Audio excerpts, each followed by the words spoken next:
Now we're going to get dark, and that's why I was like, let's go slow a little bit with this one, because when I saw this op-ed, this is from March 15th, Star Tribune, near George Floyd Square, revolution by day, de-evolution by night.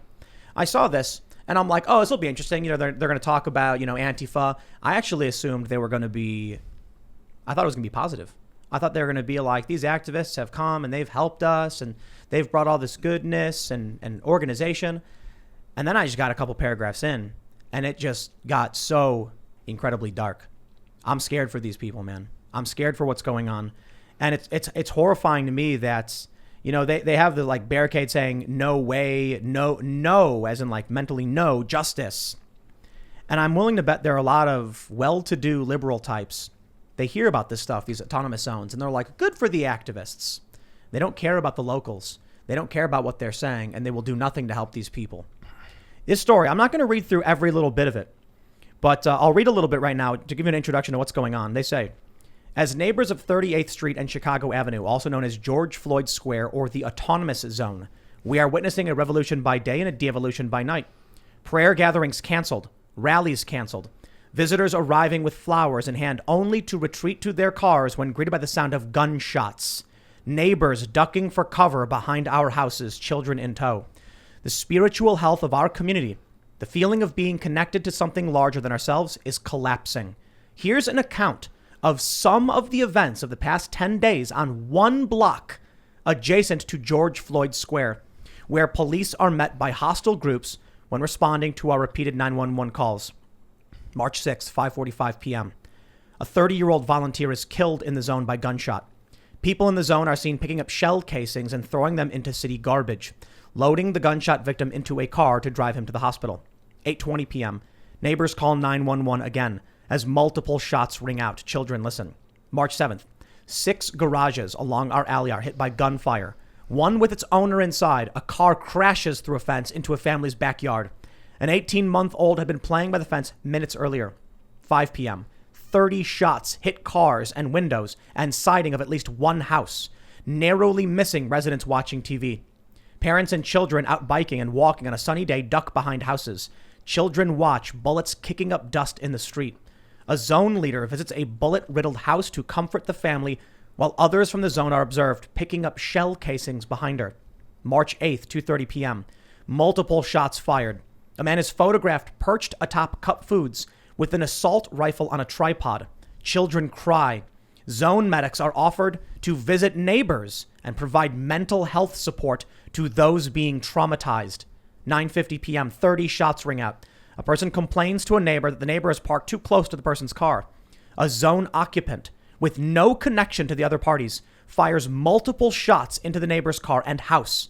The neighbor, a military veteran, is in the driver's seat and recognizes an assault rifle with a 30-round clip. The shooter walks back into the zone. 4 police squads caravan through and meet the neighbor nearby. 10:16 p.m. A second 911 call provides a description of the shooter, who remains in the area appearing to wait for some target. Police have just received a call about a teen and adult shot 2 miles away. Resources exhausted, the police do not respond to our call. The shooter in the zone walks away. 10:45 p.m. Third 911 call of the night. As some neighbors are picking up shell casings, people near the first statue in the zone repeatedly yell, "Get the F out of here." Then a gun is fired from near the first statue. 4 men come out of the zone to tell neighbors they weren't shooting at you. The neighbors ask if they are zone security and are told no, but one man reports he has his gun. Neighbors ask how to protect themselves and are told the best thing to do is fill the street corners with garbage containers to block off our streets. There's more. I'm not going to read through literally everything. They just talk about 9:15 p.m., March 12th, 30 shots from inside the zone. I'll point out a few things I think need to be corrected. I do not believe this. They mention a person, recognizes an assault rifle with a 30-round clip. I do not believe there was someone there with like a clip-fed M1 Garand that was modified for full auto or something like that. I think Star Tribune, the people who live in this neighborhood don't know much about guns. And what they're actually saying is that someone had a rifle of some sort with a 30-round magazine. If it is true, however, that they do understand the context of assault rifle, meaning select fire rifle, what they're telling us is that somebody was perched atop a building in this area with a fully automatic rifle on a tripod. Now, I really doubt it was full auto. This person probably was just thinking they were going to protect the neighborhood, and they mounted a AR-15 of some sort, a rifle, semi-automatic, on a tripod with a 30-round magazine. I don't know why they would need to do that unless the police have been defunded, extremists have taken over the area, and residents are now cowering in fear. And you know what's interesting? They say medics are being provided for those who are being traumatized. You know, typically when we hear about these Antifa zones and trauma, we usually fan it off like a bunch of weak, pathetic college kids who think hearing a fart is going to make you, is going to traumatize you. Or that journalist who fired an AR-15, probably a 5.56, and then got PTSD from doing it. No, I think these families are absolutely going to be suffering PTSD because it sounds like they're in a war zone. Cars crashing through a fence, 30 rounds ringing out at some point, a 30-year-old being shot and killed. We heard about that story when it happened. The police tried to come and render aid. They were barred. And then what happens in these autonomous zones, the extremists pick up the evidence, the shell casings, and they destroy all the evidence. When the security in the, I believe it was the Chaz, executed those kids, for 10 minutes, we're just unloading round after round. Hundreds of rounds they reported. What did they do afterwards? Well, the police couldn't get in, so they stripped the vehicle of evidence so that nobody would know who did it and what they did. Now it's been happening in Minneapolis, all while we have this trial going on. I don't know how you have I can't believe they're having this trial for Chauvin in Minneapolis right now. They need to move him to Bumpkinville, somewhere far away from all of this stuff, all of the press, all of the gunshots, all of the settlement, and then just let people in a different community hear this, because there's no way this guy's getting a fair trial. This is where we're at, man. I think that's the point, right? Like, why did they overcharge him in the first place? Why was the settlement number public? Aren't settlements usually private? Isn't that the whole point a lot of times, is we're going to settle this and not talk about the terms? I guess it's the city, so maybe they have to reveal it. But it seems to me if you're going to settle and put that statement of that number out there, what you're basically saying is we think we're guilty and, hang Why the settle guy. it now? Why did they settle now? It was sabotaging the trial. Yes. Absolutely. Yes. They sabotage. Everything is about sabotage in this. It seems to me that they're setting us up for a tinderbox. It is a tinderbox. It is being stuffed, filled with kindling. They are just waiting for the spark. I don't get how people are calling 911 from inside the zone to police outside the zone, and it's not being treated as like a hostage situation. That's what it sounds like. It's like a federal hostage situation, and the city's not willing to. Well, Biden's not going to do anything. Well, He's the not city gonna send itself, anybody. they're the one. These are the people that actually defunded the police after all the riots, right? These are one of the jurisdictions That's right. that actually did. They did. So the elected officials believe that the people that elected them put them into power to make decisions like this to defund the police. Man, Could you imagine living like that? Look, man, really. I everybody knows I grew up on the south side of Chicago. I remember I'd be, sleeping and you hear pow, pow, pow in the middle of the night. And you're laying down. So what can you do? Go to the floor if you hear it closely, but usually it's far away. I remember hearing from a friend of mine. I was talking to him on the phone late at night because we were like going to go skate or something. And then he's like, oh, dude, hold on a second. There's a couple people dragging a body. He basically said, what he told me was that he saw two people going through an alley carrying a rolled up carpet with feet sticking out the back of it. Jeez. Even growing up in a place like this, I could not imagine 30 shots ringing out. Cars crashing through fences. Dude, they're shooting into cars with people in them. They're shooting into people's garages, like through into the garage. Their homes. Now, if you read the police blotter from Washington, D.C. from any given day, you're going to have all of those things on there. Yeah, but in one block. That's what I'm saying. Plus 10 extra murders, plus all kinds of it's insane. And if you read the police blotters from my neighborhood, even where there's like $1 million houses, it's terrifying. But this is all within basically, 50 yards of the same intersection? They said in this op-ed, this is one block. That's insane. One block. So it's they call it 38th. They're saying 38th in Chicago is the George Floyd Square. So there's probably 4 adjacent blocks, going east, west, north, and south, or whatever the directions they have it built. Maybe it's north by northwest or something. And this is one of those blocks adjacent to the memorial. We read about that story, man, where the 30-year-old volunteer was shot and killed. But this is just so much like what happened in Seattle. You'd think the first time this happened, then police would take it seriously. But I want to add to this. When will there ever be a federal response to what's going on with these extremists? Because I'm willing to bet, they mentioned that one of these guys who was shooting had nothing to do with the neighbors who were arguing. I'm willing to bet we call them the tourists, right? So, since Occupy, me and several of many journalist friends of mine, we would notice there were always these similar people we would see at the same events. We knew their names. We called them tourists because they would even fly to China. A couple of them flew to Turkey to engage in protests. For what reason are you in China protesting? Okay, there's a lot of things to protest in China for sure, but they were protesting mainland China for very specific Chinese domestic policy. And I'm like, what is this? Who are these people? Why are they doing this? I bring this up not to say that, I don't know what that is they're doing. How many of these people in the autonomous zone are not from Minnesota? How many of them crossed state lines, potentially armed, and are committing these crimes? Burning Man was canceled this year. So, look, if you look at the murder numbers, this is happening all over the country. Murder numbers are back up to their 1990s levels. Wow. 1990s, which is coming out of when DC was called the murder capital of the world. DC was? DC was the murder capital of the world. Wow. In the late 80s. And that's when I first moved to DC, and that's when I got my first Good choice. taste. Well, thanks, Dad. That's when I got my first taste here. So, on one hand, this really makes me feel sympathy for people that do live with this kind of violence. And it's not maybe as extreme, but they do live with it. I mean, we're talking hundreds and hundreds of murders in D.C. with a population of 500,000. Yeah. That's a lot, okay, per capita. And it was so bad that after the 1968 riots, the city gets burned out, crack cocaine, crime, everybody left the city. Anybody that could leave the city left the city. Anybody that could leave the city. That's it. Anybody The could is the key there. Yeah. People who are impoverished get trapped in these places, and it creates a cycle of poverty, crime, and violence. Totally. And when I was doing real estate development in the 90s, we would go around rehabbing houses. And I remember specifically, the houses always had bars on the windows. Some of the houses had bars on the doors and the windows. Some of them had bars on the windows on the second floor. Okay. But the cake is when I figured out, when I did a house that had bars on the roof hatch. On the inside, on the second floor of their townhouse, there's a roof hatch to go up into the attic and up into the roof. They had bars inside their house on the second floor roof hatch because they had to pay somebody to come in there and weld it and install. Because someone broke into their attic? Because people had been breaking into homes through the attics and invading people's houses. So that's like a level of violence that people were accustomed to in the 80s and the early 90s in D.C.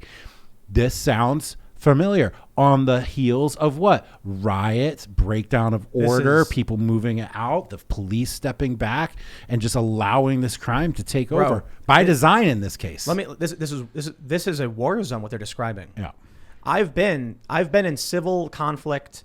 I've not been in full scale war. I have not reported from places where you've got active belligerent, militaristic, national, whatever. But I have been in countries. I was in Egypt during the revolution. I was in Ukraine during, a lot of that conflict. Molotovs were being thrown. People were getting shot. Venezuela.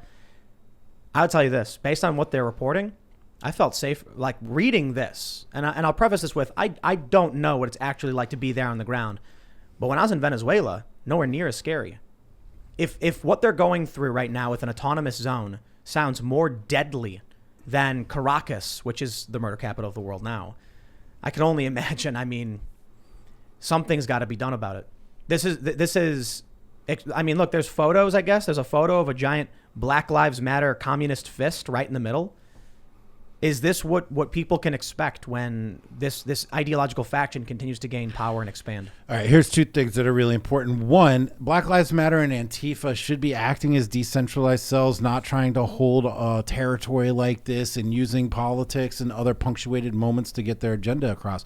Holding territory for them seems like a strategic failure, right? Because they're just setting up this environment which they can be blamed for virtually everything. Right. But at the same time, it strikes me as being so bad for them, such a propaganda failure, right? That it seems, if I were designing a circumstance to make Black Lives Matter and Antifa look bad, I would encourage people to go to this autonomous zone and start shooting things up and start blowing things up. Or you would encourage them to create the autonomous zone because you know what invariably leads to when cops don't come anymore. So it seems like such a bad idea, and maybe they're just this stupid. But it seems like such Well, a yeah. bad idea that it feels like it's somebody else doing it. It's like an info op. I mean, look, the fist symbol they use is literally the communist fist symbol, you know. So I'm not going to pretend that a lot of these people realize what it is. Like they don't know the core ideology behind a lot of what they're doing. No. There are a lot of people who, and this is to be fair and be respectful, support Black Lives Matter because they genuinely believe police go around hunting down black people. Thousands in a year, right? And it's not true. It is the big lie pushed by the media over and over again and the algorithms of big tech to convince people basically the apocalypse is happening. And it's just not true. Are there problems? Yes. Should cops be held accountable when they break the law? Absolutely. Should we get an inquiry and investigation whenever someone dies, the end of a police officer? You bet. Whenever someone dies, we should figure out what happened. But these people have adopted a fringe, violent, extremist ideology. And right now, you know what they're saying? You have these articles come out and they're like, racist extremists are the biggest threat.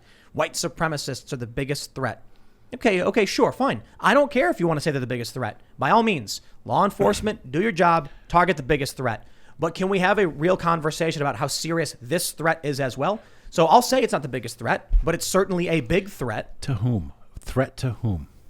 Civilians. Well, Who are white supremacists the biggest threat to? Minorities? But we know that that's not actually the white case. supremacists. What do you mean by that? Well, the number of murders of black people committed by other black people far exceed any white supremacy murder. Can we get a fact check on that? I'm pretty darn sure about that. It far exceeds any.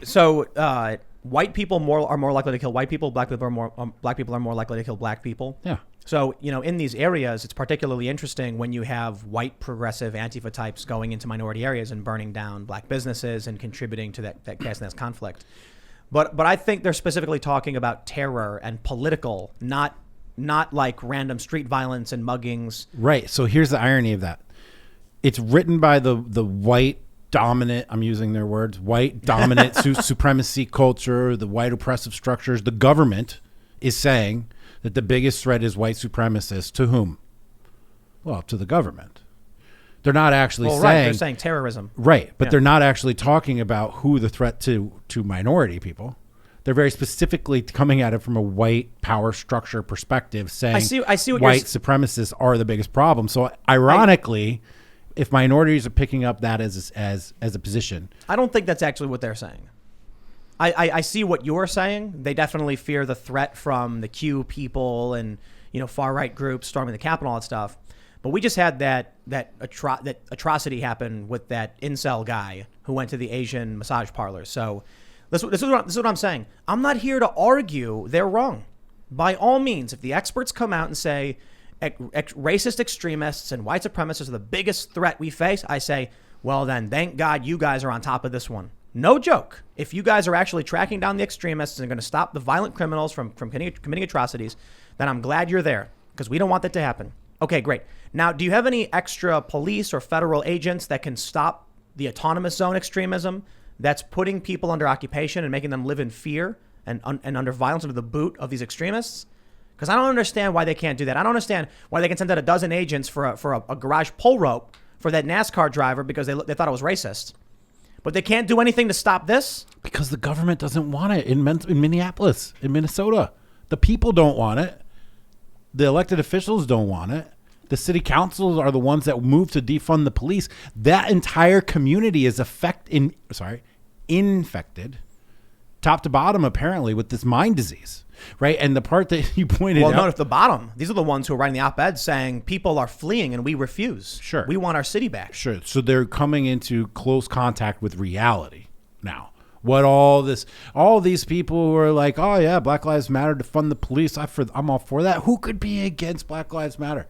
Well, this is what happens when you've been taken as a unwitting foot soldier in a war where you don't know what the end goal really is or any of the ideology behind what you're doing, what you're saying, and you just become a pawn. And now these people are figuring out that they're pawns. But there's no one in that political apparatus that wants federal agents to come in there and fix this or state troopers to come in there and fix this. And they've already told their local police not to fix it. This is what they wanted. That's true. So I feel bad for these individuals who are there now coming face to face with these policies. And you know what? I'll add on top of this. First and foremost, anybody who's facing a distressing, war-torn, chaotic moment like this, You got my sympathy, and I want you to get the. If you come to me and you're like, "Hey, man, I was wrong. Defunding the police was a big mistake. Please, can you help us?" I will say yes. Yes. So if they're coming out and they're saying that now, I will also say to all the people who voted for it and still sit back and say it's a good thing, well, then you get what you deserve. Yeah. You vote for it. You want it. Don't. I'm not going to interfere. I've been thinking about this for about That's democracy. 15 minutes during World War II, I think. 20 million soldier deaths, 50 million civilian deaths, something like that. The number was like 2 to 1 in war. And that's in like an organized soldier-on-soldier conflict. When you see this city violence, it's the civilian death and destruction that just goes under the radar. The terror. But you know what? I got to say it. If you don't pay attention to the news, if you do nothing, evil triumphs. But the problem I agree with you 100%. And you got to dig. The problem that we have today is the world has become too complex, and it's impossible for an individual to make sense of the world, determine right and wrong, up from down. It is impossible to do that today.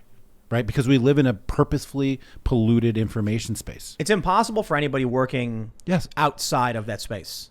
So you expect the journalist to distill this information and give you an accurate worldview so you can make better choices.